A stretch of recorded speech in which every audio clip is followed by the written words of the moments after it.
everyone, welcome to your training on the 6 tastes. I know this is a very exciting training for a lot of you who've been wondering what foods are best for my dosha, what type of diet am I going to start to implement. And while that is so exciting and 10% of how we digest food is what we eat, I still want to emphasize that 90% of how we digest our food is the conscious eating habits. So definitely put that first as importance of focusing as an embodiment ritual over anything else. Now, let's get into the 6 tastes. So Ayurveda is a 5 sensory therapy science. It's based on how we can align our senses to be in alignment with nature and the elements. That is part of how we heal. So in talking about how we can heal the taste sense, it's by awakening to all 6 tastes that we have within each of us and how we can find these foods and play with the different measurements of using these tastes that are derived from the elements and balance with our own elements that are within us. So it's this constant dance that we're doing in Ayurveda. It's supposed to be playful and fun, never anything that's too regimented. So I know a lot of us really like things that are clear-cut and answers. And the thing with our intuition is that we each expresses itself differently through each of us. So you're going to have your own experiences on what these tastes mean to you. Of course, the principles will be there and will be the same, but there's going to be some differences, just slightly. So just understand the foundations today and know that there is so much to dance with here. Okay, so let's get into the 6 tastes. I'm actually going to break down these tastes based on which dosha should take on which taste first. So in Ayurveda, first, let's just talk about what the 6 tastes are. There are 6 tastes. There's not just 2, sweet and salty, or maybe even thought there was 3, umami. No, there's 6. There's 6 that we could be having on our plate and nourishing ourselves. So often if we're feeling malnourished or we're feeling depleted, we may not be getting all of these tastes on our plate. And it's really about not coming from the standpoint of, oh, I'm missing that specific food that has that taste, but mainly thinking it from the energetic standpoint. What do I get out of that taste? How does it make me feel? And if not from my food, maybe where else do I need to get that in order to feel really balanced in my body? That's what we're going to dive into with intuitive eating. So first, let's go through each of the doshas. We'll start with the kapha dosha. So we know if you have a kapha imbalance primarily, you have too much of the earth and water quality to you, you want to bring in the elements of fire and air and ether. So we want all 6 tastes on our plate. However, if we're balancing a dosha, we're going to want to bring in 3 tastes primarily onto our plate. The other 3 are there, kind of like more so in the background, and we're really showcasing these 3. So for the kapha dosha, the 3 most important tastes are bitter, astringent, and pungent. So what does this mean? Well, each of them, the tastes, are divided by the elements. So if you don't already have your notebooks out, make sure you get that out and write this down. The bitter element is made up of air and ether. So when we think of that bitter taste, it's really drying. It brings a lightness to it, but the bitter taste also helps to strengthen the tissues of the body. So think of arugula, perfect example of the bitter taste. Dandelion greens, kale. It really has that dryness quality to it, and you can taste the bitterness in it. No matter really what you put it in, especially kale, you can taste that bitterness. It really comes out. And why this is really good for kaphas is because it can dry up a lot of that excess water that kaphas tend to have. A lot of that excess mucus that's in there, or even if they're holding on to excess weight, that air can really dry some of that out so that a kapha can heal and feel lighter and stronger in their bodies again. The next taste that's best for kaphas is going to be the astringent taste. So astringent is made up of earth and air. It is going to be drying by nature like bitter, but have a little more sustenance to it. So legumes is a really good example. Think of like a garbanzo bean. It's really drying. For some of us, if we don't even toss it just a little bit of an oil or even having a little bit of avocado, we're going to feel that dryness and maybe have constipation in our digestive tract. So it's really important to know the energetics behind these food. The astringent taste for some of us, that actually does a really good job. For some of us who may have more of the kapha imbalance, the astringency of garbanzo beans, and even I would say kale can classify underneath astringent. So this is where the the waters get a little bit muddy because the elements are all associated with each other, and so the taste, they're going to kind of dip into each other's pots a little bit, if you will. So there's various levels of bitterness and astringency that we can go from. And it's really just about playing with the combination, of course, how we cook the foods, how it comes to life. Now, the last taste that's going to be healing for kappas is going to be the pungent taste. So the pungent is made up of fire and air. And this really has that kind of spicy kick to it. So think of ginger. It's a really good example of the pungent taste. Chili peppers, garlic, onions. It really has that bite to it, but it's a lighter thing, you know? It's more of like a spice. Most of the spices that have that kick to it are going to have that pungency to it. A lot of curry powders have that pungency to it because either the paprika or the asafoetida that's added to it. So why that's really great for kappas is because they tend to have sluggish digestion, weighed down by the earth and water element. So the fire element that is coming from that pungency gives a little kick to their agni. It stokes the fires. So they can assimilate better. It also helps to burn away some of that earth and that water quality to it. That's what the fire element does. Stokes the digestive fire, and it gives that energy of just feeling more invigorated and creative and inspired, which kappas can feel. So I really want kappas to lean into the energetics of what foods make you feel light and invigorated after you eat them. That is what you're really focusing on, that sensation, that feeling, because we want to get away from the heavy, the dense, the sluggishness, and we want to move towards that light, that inspiration, and that creativity. And of course, we can get these through our foods, and as we're going to learn, we can also get these energetics in so many other aspects of our life. Maybe we need to stoke our creativity by doing more drawing, by dancing, by maybe doing more movement in our body and finding that lightness. This is the energetics and why it's so important. Okay, let's move on to the pitta dosha. So pitta, we know, primarily too much fire element in the dosha, so we need a lot of that earth and that water quality. Where we're going to find that is in the bitter, astringent, and the sweet taste. So we know what the bitter and astringent taste is like. So I'm just going to talk about it from a different standpoint for pittas because it has a different purpose. That bitter taste so we would think that bitter is kind of depleting. However, for pittas, it has this tonifying quality to it. So a lot of times if you want to think of pittas, the fire burnt out the tissues too much and the tissues are weak. We need something to strengthen the tissues again, to give them a structure, and the bitter taste does that. That drying quality helps to tonify and strengthen the tissues of the body. Now, the astringent taste has a similar quality. It has that drying nature, but it has a little bit more of that earth element to it because it's made up of earth and air that could give it more of that structure. And finally, we have the sweet taste. So the sweet taste is made up of earth and water. So earth and water, it's going to be building and tonifying, which the pitta needs when it's depleted, and that water element's going to really be in that nourishment. So this taste can be, I often find, the most confusing for beginners because we think in our Western world a lot that the sweet taste is cakes and cupcakes. Now we got to think back to thousands of years ago when this beautiful science was downloaded from the ancient rishis. They for sure didn't have things like that. They were just thinking about fruits and vegetables and things that are high prana, living things full of life.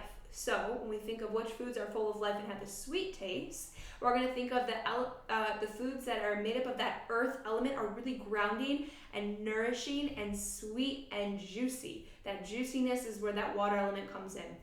Mangoes, perfect example of the sweet taste. Something even like blueberries can be the sweet taste. Watermelon, you sink your teeth in, it's full of water, juicy nourishment. Peaches, figs, dates, avocados, even though we may associate it with being more salty, think about it. If we didn't add any salt, just the initial avocado, it's got that water element to it. I would also go and say all root vegetables are really sweet, have the sweet quality to them. So carrots, a lot of that water element to it. Sweet potatoes, even white potatoes. Again, just changing your brain, not from thinking of how we season it, but what is it at its true state? It is grounding when we have a potato, and it's nourishing to the body. These are the energetics and understanding how it can be in our food.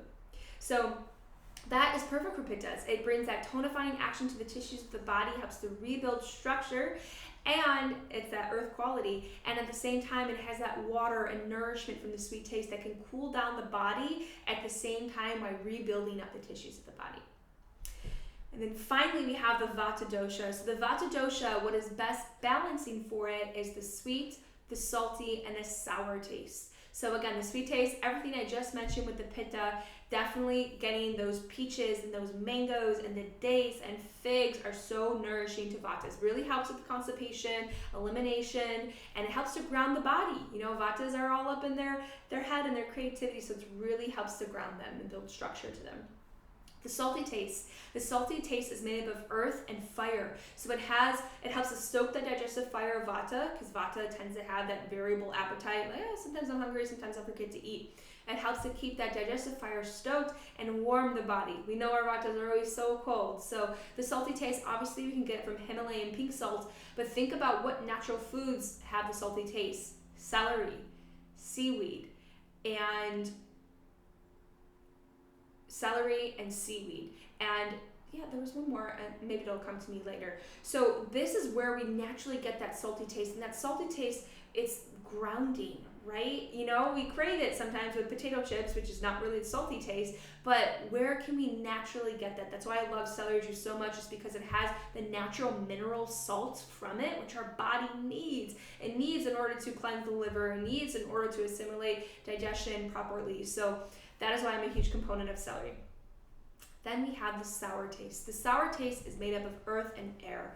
So this is going to be where we get that kind of like puckered mouth when we have something really sour, like a lemon or a lime. It can also be certain oranges and grapefruits, all those sour fruits. I would even say tomatoes has that sour taste to it.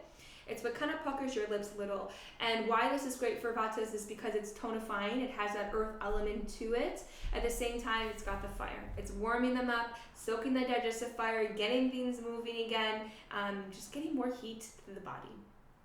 And ultimately, the energetics behind these tastes, grounding, nourishing, warmth. That is what Vatas crave. Okay, so that's a lot. Those are all the tastes. I'm going to go over all the 6 tastes again, just kind of list out their elements in case you need to just write them down.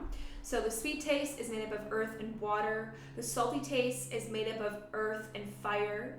The sour taste is made up of fire and air. The bitter taste is made up of air and ether. The astringent is made up of earth and air. And the pungent is made up of fire and ether. Okay. Those are all the tastes and all the elements. And now it's important just to really understand the energetics behind it. So I have a little plate with me today with a little sampler of each of the tastes on here, and I'll invite you to pause and kind of go in your kitchen and look for each of these tastes. So you'll want one sweet thing. So I have a little blueberry here. It's a nice ripe blueberry because sometimes it can be sour. Mangoes, figs, those juicy fruits that you have would be perfect. I have the sour taste with a little tomato. I have this little slice of a cherry tomato. Lemon and lime would work as well. The bitter taste is just some leafy greens that I have here. And then the astringent taste, I actually got a little bit of turmeric out here. I didn't want to open up a can of beans, but that would work as well for the astringent taste. And the pungent, I have a little slice of ginger.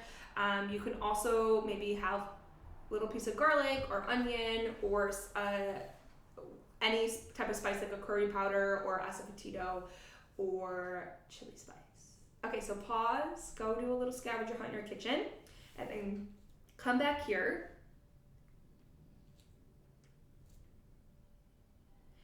Alrighty, here we are. Oh, and the salty taste, I forgot. So celery, or I have a seaweed wrap. I love using seaweed wraps, or it's a nori wrap, but it's made out of seaweed. That's what I meant to say when we're talking about salty. Those are all my things. Okay, and now we're just going to have a little bit of a tantric experience. So tantra is very much the science that gets us into understanding our senses and awakening to the present moment. And that's why it's also associated, tantra is this big umbrella and branch. It also includes kundalini because it does help to awaken our sensory experience. So yeah, it's just going to be a little bit more of a meditative thing. So if you have your little plates, we're first going to start with the sweet taste. So grab whatever you have that signifies the sweet taste for you, and just even take a little bite of it. close your eyes and just feel that on your taste buds for a second before you chew or swallow. Notice the sensations that come forward for you. How does your body respond? Notice how your nervous system recalibrates.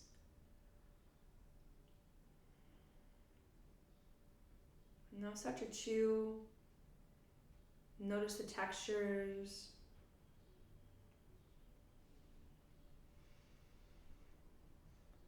Notice any other tastes that are coming forward. Maybe if there's even certain memories that are coming forward of how this makes you feel.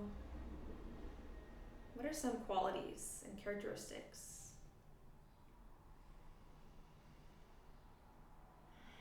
And then I just want you to take your journal and just start to write down these qualities and these characteristics that are coming forward. And you may take another bite and kind of assimilate a little bit more and understand it, but just really getting down to how is this making your body feel? Really tuning into the body. Part of the work that I love doing with Ayurveda is embodiment. So I can tell you all the things, what I think the sweet taste is and the salty taste, but if your body does not verify it, it simply means nothing. So that's what we're doing here. Okay, let's move on to the next taste. So next we're gonna take the sour taste. So I have my little tomato here. Again, just take a little bite. Let it rest on your tongue. And feel the energetics. Let them emerge without you having to think about it too much.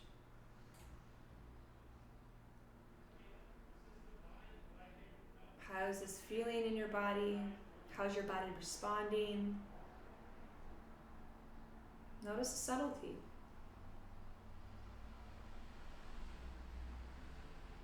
Any sensations?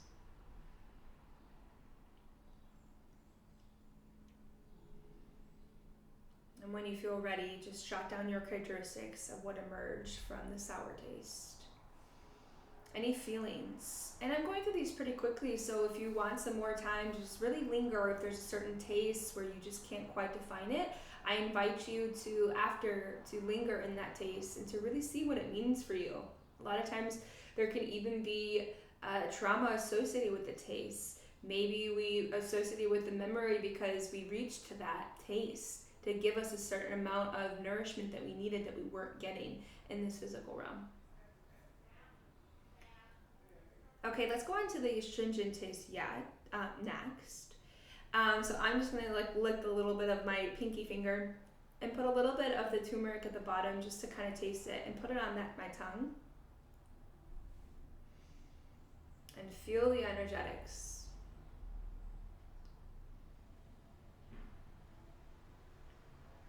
What does body say? Where are you feeling it in your body?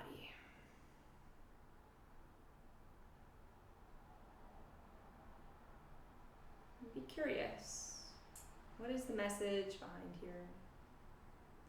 What is the energetic?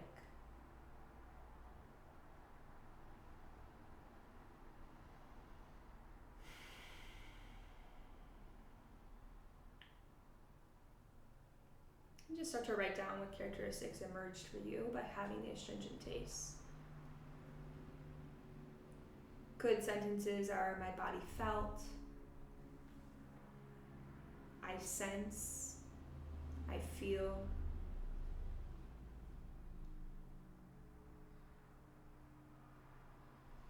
And let's move on to the pungent taste. So I have my little slice of ginger here. I'm just going to chew on it, as I'm not a crazy person. While you could have ginger, it's very good for digestion. And start to feel that sensation on your tongue, on your taste buds. Notice how that feels in your body. Notice how your body is responding. What sensations are emerging.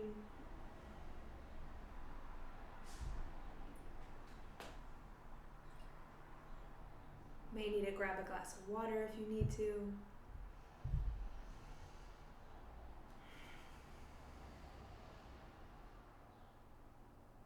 Notice if anything emotional is emerging.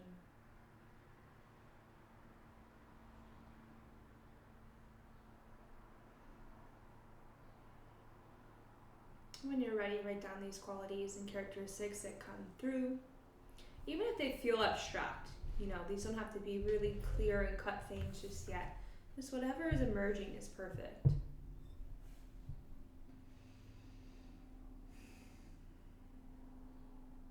It's amazing how we have such an authentic relationship with each of these tastes. They have a different response in our bodies based on what's already happening elementally within us. Okay, now let's move on to the salty taste. So the salty taste, I have this little bit of seaweed wrap.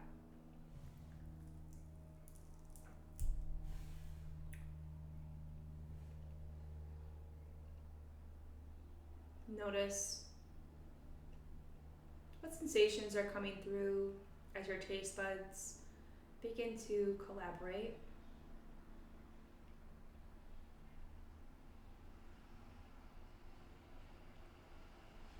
What energy is taking over your body? How is your nervous system responding?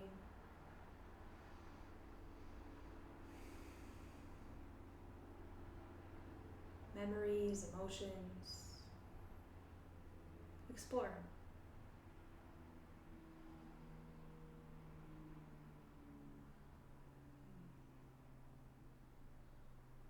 When you feel ready, open your eyes and write down those qualities.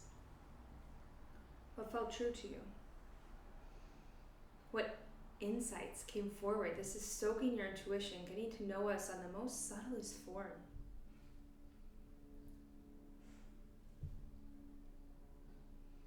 And we'll take our last taste, which is the bitter taste. So I have this little bit of lettuce. Probably going to need to chew the bitter taste just a little bit more than we have with the other ones, rather than letting it taste.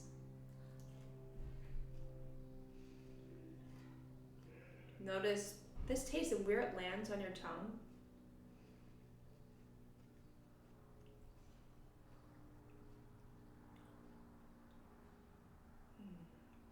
What is your body's response? How does it feel?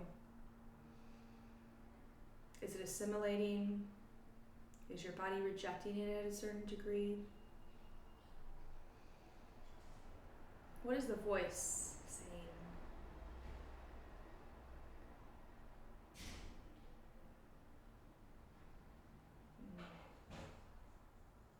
Write down whatever emerged, whatever thoughts, whatever that voice inside you was saying.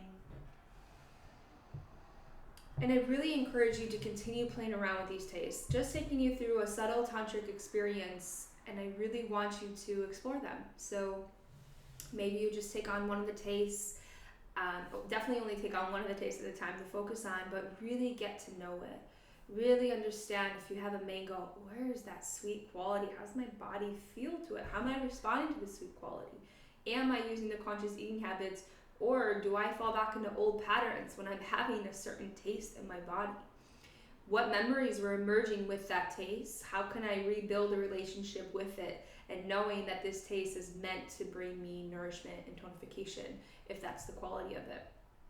If you have an adversity to a taste, why? What memories are associated with it? How can I reprogram them to know that this is going to be nourishing for my body? Because my body told me so.